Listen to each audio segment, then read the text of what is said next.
So I got this LG washer, and don't mind my floor underneath my washer and dryer. Work in progress. It has a leak in the seal itself. It's over time as you pull clothes out so many times, it starts to break down the seal a little bit. That's what that is. This seal is attached with two springs, loaded springs, which go around the front part, which is accessible this way.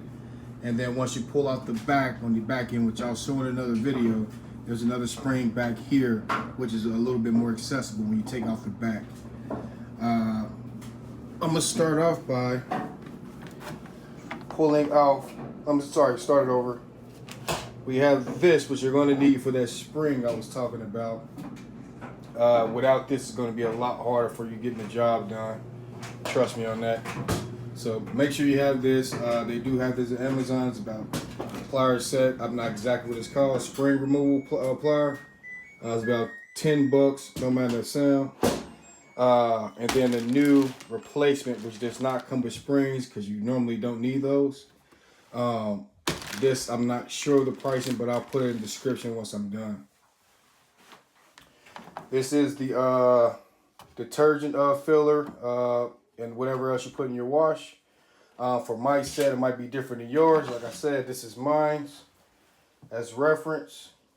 Pretty good washer.